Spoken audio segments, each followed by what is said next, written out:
നിയമവും ചട്ടങ്ങളും കാണിച്ച് സാധാരണക്കാരെ പേടിപ്പിക്കരുതെന്ന് മന്ത്രി കെ രാജൻ. കരുതലും കൈത്താങ്ങും മുകുന്ദപുരം താലൂക്ക് അദാലത്ത് ഉദ്ഘാടനം ചെയ്യുകയായിരുന്നു മന്ത്രി. ദുരന്തം സംഭവിച്ചാൽ എല്ലാം കഴിഞ്ഞു എന്ന് കരുതി പിന്നോട്ട് പോകുന്നവരല്ല ഈ സർക്കാരെന്നും മന്ത്രി പറഞ്ഞു. കരുതലും കൈത്താങ്ങും തൃശൂർ ജില്ലയിലെ ആദ്യ താലൂക്ക് തല അദാലത്താണ് ഇരിങ്ങാലക്കുട ടൗൺ ഹാളിൽ നടന്നത്. മുകുന്ദപുരം താലൂക്കിൽ നിന്നുള്ള നിരവധി പരാതിക്കാർ അദാലത്തിൽ പങ്കെടുത്തു.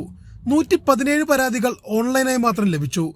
നേരിട്ടുള്ള പരാതികളും അദാലത്തിൽ സ്വീകരിക്കുന്നുണ്ട്. നിയമത്തിന്റെ പേര് പറഞ്ഞ് ഒറ്റപ്പെടുത്താതെ സാധാരണക്കാരിലേക്ക് സർക്കാരിന്റെ ക്ഷേമപ്രവർത്തനം എത്തിക്കുക എന്നതാണ് അദാലത്ത് കൊണ്ട് ഉദ്ദേശിക്കുന്നതെന്ന് അദാലത്ത് ഉദ്ഘാടനം ചെയ്ത് മന്ത്രി കെ രാജൻ പറഞ്ഞു. നിയമവും ചട്ടങ്ങളും കാണിച്ച് സാധാരണക്കാരെ പേടിപ്പിക്കരുത്.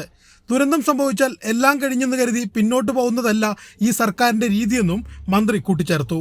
നിയമത്തിന്റെ പേര് പറഞ്ഞുകൊണ്ട് അവരെ ഒറ്റപ്പെടുത്താതെ നമ്മുടെ നാട്ടിലുള്ള ഏറ്റവും സാധാരണക്കാരനായ ജനങ്ങൾക്ക് കേരളത്തിലെ ഗവൺമെന്റ് അവതരിപ്പിക്കുന്ന ക്ഷേമ പ്രവർത്തനങ്ങൾ അവരുടെ കൈകളിലെത്താനുള്ള മാർഗം എന്താണ്? ചുവപ്പ് നാടകളിൽ കുടുങ്ങി സാധാരണക്കാരുടെ ജീവിതത്തിൽ ഉണ്ടാവുന്ന പ്രയാസം ഇല്ലാതാക്കാനാണ് അദാലത്തുകൾ നടത്തുന്നതെന്ന് മന്ത്രി ആർ ബിന്ദു പറഞ്ഞു.